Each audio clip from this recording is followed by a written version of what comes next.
The average American household spent $78,233 on consumer expenditures in 2024. That's up 5.1% from the previous year, according to the Bureau of Labor Statistics. Wages rose 3.8% during the same period. Do the math. Spending is climbing faster than earning. The gap between what things cost and what people can actually afford widens every single year. But here's what makes this worse. A significant chunk of that spending goes toward things that used to make sense but simply don't anymore. Products and services that were once reasonable purchases have quietly transformed into financial traps designed to extract maximum dollars for minimum value. Inflation alone doesn't explain it. Corporate pricing strategies have evolved. Subscription models have multiplied. Convenience fees have stacked on top of convenience fees. The economy you grew up understanding no longer operates by the same rules. Some purchases that felt normal 5 years ago now border on financial self-sabotage. The math has shifted so dramatically that continuing old spending habits means actively working against your own wealth. This video breaks down 12 things that are no longer worth your money in 2026. Some will seem obvious, others might surprise you. All of them are quietly draining bank accounts while delivering less value than they used to. Understanding where the money actually goes is the first step toward keeping more of it. Number 1, food delivery apps. DoorDash, Uber Eats, Grubhub. These platforms have fundamentally changed how people eat. They've also fundamentally changed how much people pay for that convenience. The economics are brutal when you actually examine them. Delivery platforms charge restaurants commission fees ranging from 15 to 30% on every order. Restaurants don't absorb that cost. They pass it directly to customers through inflated menu prices. Studies have found that prices on delivery apps run approximately 25% higher than the same items purchased in store. That's before any additional fees. Delivery fee, service fee, small order fee if your purchase doesn't hit a minimum threshold, tip for the driver. Sometimes a busy area surcharge during peak hours. A meal that costs $12 at the restaurant can easily reach $22 through the app. That's an 83% markup for someone else to pick up your food. According to Gordon Haskett Research Advisors, delivery app prices have increased another 8 to 12% since 2023 alone. The gap between app prices and restaurant prices keeps growing. The convenience argument made sense when delivery was occasional. When it becomes habitual, the math becomes devastating. Someone ordering delivery twice a week at a $15 premium per order spends an extra $1,560 annually on the privilege of not driving 10 minutes. That money, invested at 8% annual returns for 20 years, becomes approximately $7,800 per year of this habit. The delivery apps know exactly what they're doing. The interfaces are designed to minimize friction and maximize ordering. The subscription services like DashPass create illusions of savings while locking you into consistent usage patterns. In 2026, the math no longer works for regular use. The occasional emergency order makes sense. The weekly habit is a wealth transfer from your bank account to corporate shareholders. Number 2, new cars. The moment you drive a new car off the dealership lot, it loses approximately 20% of its value. On a $48,000 vehicle, which is close to the average new car price in 2026, that's $9,600 evaporating in the time it takes to reach the first stoplight. By the end of year 1, depreciation typically hits 25 to 30%. Your $48,000 car is now worth $33,000 to $36,000. You've lost more than a year's worth of rent for many Americans. The situation worsens if you financed most of the purchase. Negative equity, owing more than the car is worth, happens almost immediately for many buyers. You're trapped in the loan, unable to sell without bringing cash to cover the difference. 5-year-old cars occupy a sweet spot that new car buyers ignore. They've already absorbed the steepest depreciation. They typically don't need major repairs yet. Modern vehicles easily run 150,000 to 200,000 miles with basic maintenance. Buy a reliable 5-year-old car, drive it for 3 or 4 years, sell it before major repairs become likely. The depreciation during your ownership period is minimal compared to what new car buyers experience. You can often sell for close to what you paid. This creates a recycling effect. One pool of money keeps moving from vehicle to vehicle instead of disappearing into depreciation losses. The average monthly payment on a new car loan reached $738 in late 2025, according to Edmunds. That's $8,856 annually, before insurance, gas, and maintenance. Someone buying used with cash eliminates that payment entirely and redirects nearly $9,000 per year toward actual wealth building. Research on millionaire behavior is consistent on this point. The typical millionaire drives a Toyota, Honda, or Ford. The median price they pay for a vehicle is $31,367. They understand that transportation is a utility, not a status symbol. New cars in 2026 are financial sinkholes disguised as lifestyle upgrades. Number 3, sit-down restaurants. Restaurant prices have increased 35% since 2019, according to the Bureau of Labor Statistics. A hamburger at a casual sit-down restaurant now costs $16 to $22 in most markets. Add a drink and an appetizer, and you're approaching $40 for a single person before tip. Two people going out for a decent dinner with drinks can easily spend $100 to $140. That same meal could have cost $50 to $60 just 5 years ago. The value proposition has inverted. Prices doubled while portions shrank. The experience hasn't improved. If anything, service has declined as restaurants struggle with staffing and costs. Drinks represent the worst markup in the entire restaurant model. A $14 martini uses $2 worth of ingredients. A $4 soda costs the restaurant approximately 15 cents. Coffee with a 2,000% markup. These add-ons exist specifically because margins on food have compressed. Restaurants survive on beverage profits. The time investment compounds the problem. A sit-down dinner takes 90 minutes to 2 hours. You could prepare a better meal at home in 30 minutes for a quarter of the price. This doesn't mean never eating out. Celebration meals still make sense. The occasional experience has value beyond the food itself, but the weekly restaurant habit that many households maintain has become economically irrational. A family spending $200 weekly on dining out, not unusual in expensive markets, spends $10,400 annually. That same family could eat extraordinarily well at home for $600 monthly, saving over $3,000 per year while probably eating healthier. The restaurants know customer traffic has declined. Their response has been raising prices further on remaining customers rather than improving value. The death spiral continues. Number 4, streaming service bundles. The streaming revolution was supposed to save money. Cut cable, pay $8 per month for Netflix, access unlimited content.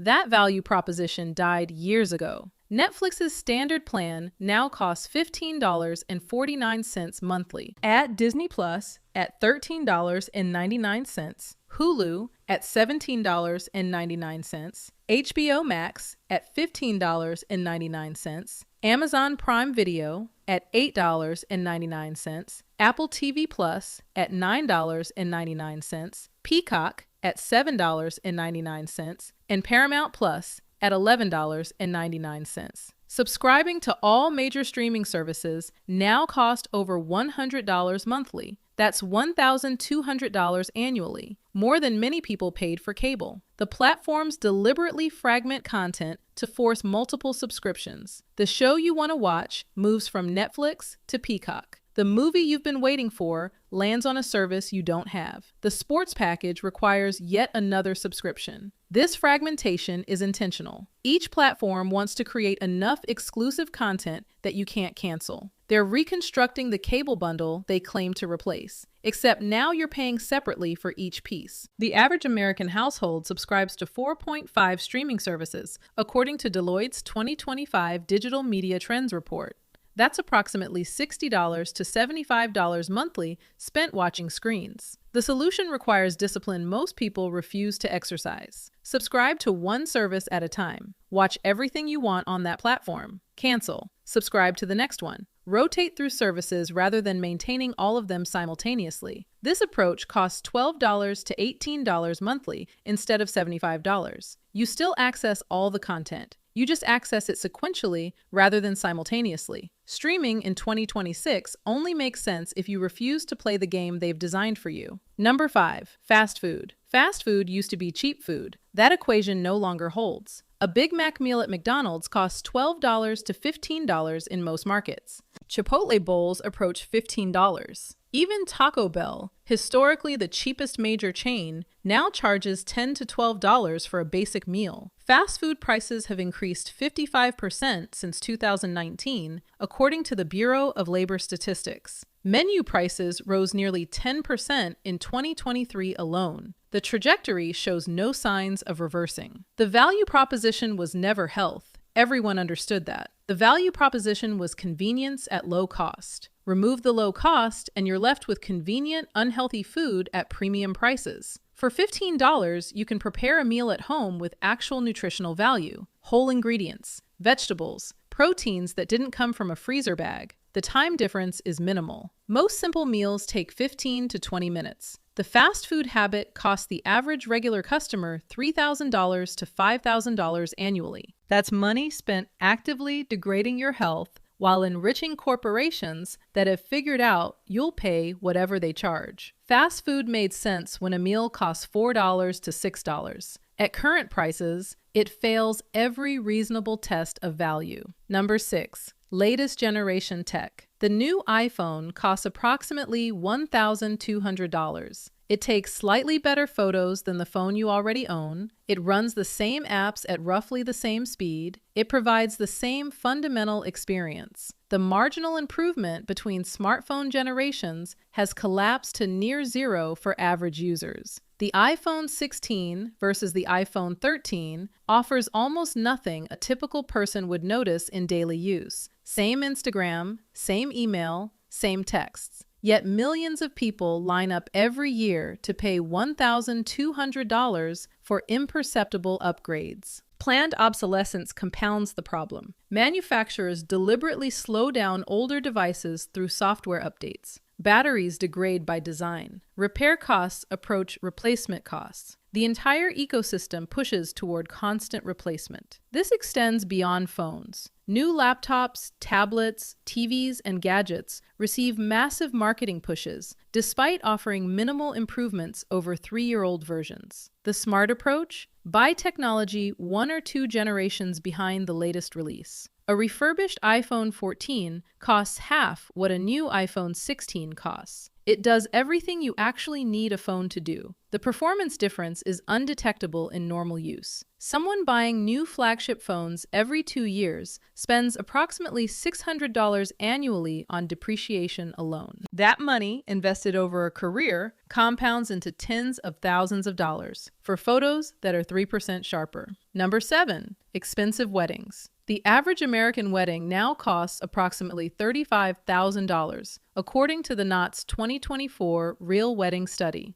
That's $35,000 for a single day, one party, 6 hours of your life. Research consistently shows that money is the #1 cause of divorce. Starting your married life together with $35,000 in debt or $35,000 less in savings seems like a strange way to begin a partnership that will be tested by financial stress. The wedding industry has perfected emotional manipulation. Everything costs more when the word wedding is attached. A photographer charges double for wedding photos versus family portraits. Flowers triple in price for wedding arrangements. The venue that cost $500 for a corporate event costs $5,000 for a wedding reception. You're not paying for quality, you're paying for the label. Couples who spend $50,000 or more on weddings are 46% more likely to divorce than couples who spend less than $10,000, according to research from Emory University. The correlation might not be causation, but the pattern is striking. A meaningful ceremony doesn't require financial devastation. Courthouse weddings are legal.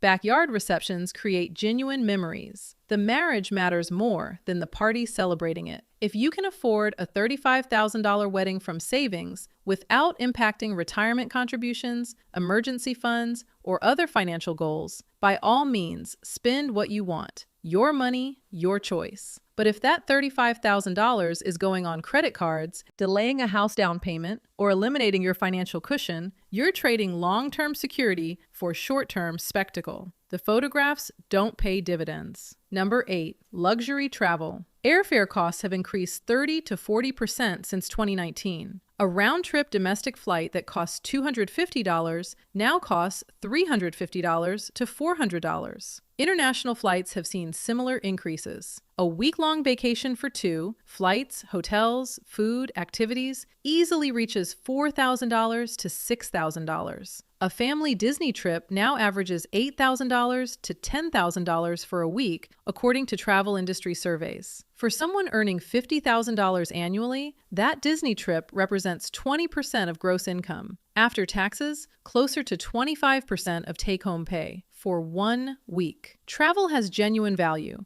Experiences create memories. Exposure to different places and cultures enriches life in ways material purchases don't. The problem isn't travel itself, it's travel that exceeds what your finances can support. The average American can't cover a $1,000 emergency expense according to Bankrate. Yet many of those same Americans take multi-thousand-dollar vacations funded by credit cards. The dopamine of vacation today becomes the stress of debt payments for years afterward. Budget travel provides most of the experience at a fraction of the cost. Road trips instead of flights, Airbnbs instead of resort hotels, picnics instead of restaurant dinners, walking tours instead of expensive excursions. The luxury travel industry has raised prices because people keep paying. They've found the ceiling, and it's higher than expected. You don't have to participate. Travel within your means creates genuine enjoyment. Travel beyond your means creates credit card statements that arrive long after the memories fade. Number 9, buy now, pay later financing. Affirm, Klarna, Afterpay. These services have made financing available for virtually everything. A $50 pair of shoes, a $200 kitchen appliance, a $30 skincare product. The pitch sounds reasonable. Split your purchase into 4 payments. No interest if you pay on time. Easy and convenient. The reality is more complicated. These services exist because they're profitable. They're profitable because people pay late fees, miss payments, and accumulate debt they wouldn't have taken on otherwise. Research shows that buy now, pay later users spend 10 to 40% more than they would paying up front. The psychological trick is simple. A $200 purchase feels expensive. 4 payments of $50 feels manageable. Your brain processes the smaller number and ignores the total. You buy things you wouldn't have bought and couldn't actually afford. Nearly 40% of buy now, pay later users have missed at least one payment, according to a Federal Reserve Bank survey. Late fees stack up. Some services charge interest on remaining balances. The free financing becomes expensive debt. The older wisdom remains valid. If you can't pay cash for something, you can't afford it. Exceptions exist for houses and sometimes cars, assets with utility that lasts years. But financing a hoodie, financing a blender, that's debt for consumption, the worst kind. Every payment plan is designed to separate you from money you haven't earned yet. The companies offering these services aren't doing you favors. They're building business models on the gap between what you want and what you can actually pay for. Number 10, branded products. A bottle of Tide laundry detergent costs $12 to $15. The store brand version, often manufactured in the same facility, costs $6 to $8. The cleaning performance is virtually identical. This pattern repeats across categories: cereal, pasta sauce, cleaning supplies, over-the-counter medications. The name brand commands a premium that has nothing to do with product quality and everything to do with marketing budgets and brand recognition. Consumer Reports testing consistently finds that store brands match or exceed name brand quality in most categories. The generic ibuprofen contains the same active ingredient at the same concentration as Advil for half the price. The premium you pay for branded products funds advertising campaigns designed to convince you the products are worth the premium. Circular logic that extracts money without delivering corresponding value. Household spending on consumer packaged goods averages $5,000 to $7,000 annually. Switching from name brands to store brands across the board saves 25 to 40%. That's $1,500 to $2,500 back in your pocket every year for products that perform identically. Designer clothing takes this phenomenon to an extreme. A plain hoodie from a luxury brand costs $800 to $1,200. The same hoodie without the logo costs $40 to $60. The material quality difference is marginal. You're paying for the privilege of advertising someone else's brand. Status consumption has always existed. What's changed is the scale of markup and the shamelessness with which brands exploit it. Number 11, subscription boxes. The subscription box industry exploded from novelty to a $32 billion market. Boxes for makeup, boxes for snacks, boxes for dog toys, boxes for razor blades, boxes for wine, boxes for books, boxes for clothes you didn't choose. The model exploits a simple psychological principle. People love surprises. The dopamine hit of opening a mystery package triggers the same reward circuits as gambling. The anticipation often exceeds the satisfaction of the contents. The math rarely works in your favor. A typical subscription box costs $25 to $50 monthly. The products inside are worth less than that at retail. That's how the companies make profit margins. You're paying premium prices for random items someone else selected, many of which you don't actually want. Cancellation is deliberately difficult. The services know that inertia keeps subscribers paying long after interest fades. Credit card statements show $35 charges for boxes sitting unopened in closets. Subscription boxes create artificial scarcity and urgency, limited edition items, exclusive products, FOMO-driven marketing. The psychology is manipulative by design. If you genuinely want specific products, buying them directly costs less. If you enjoy the surprise, recognize that you're paying a premium for entertainment rather than products. The boxes aren't saving you money. They're not curating quality items you'd otherwise miss. They're businesses extracting recurring revenue through psychological triggers. Number 12, premium coffee drinks. A pumpkin spice latte at Starbucks costs $7 to $9 in most markets. A basic brewed coffee starts at $3 to $4. Add any customization and you're approaching $6 to $7. Coffee at home costs approximately 25 cents to 50 cents per cup for quality beans. Even expensive specialty beans rarely exceed $1 per cup when brewed at home. The daily Starbucks habit, a modest $6 drink, costs $2,190 annually. That's $182.50 per month for coffee. Someone who makes coffee at home for 50 cents daily spends $182.50 per year. The difference is over $2,000 annually for the same caffeine. Invested at 8% returns over 30 years, that $2,000 annual savings becomes approximately $245,000. $250,000 for making coffee at home instead of standing in line. The premium coffee shops aren't selling coffee. They're selling experience, convenience, and social signaling. Understanding this doesn't make it wrong, but it does clarify what you're actually paying for. If a daily Starbucks trip genuinely improves your life enough to justify $2,000 annually, that's your call. But most people haven't done the math. They haven't consciously decided that coffee shop ambiance is worth $245,000 over their working life. The habit formed before the calculation happened. The things draining money in 2026 share common features. They exploit convenience, status, psychology, and inertia. They've risen in price while declining in value. They depend on people not running the numbers. Running the numbers changes everything. Each category on this list represents thousands of dollars annually. Combine several, and you're looking at $10,000 to $20,000 in spending that delivers minimal, lasting satisfaction. That same money invested consistently builds wealth that actually improves your life. The economy wants you spending unconsciously.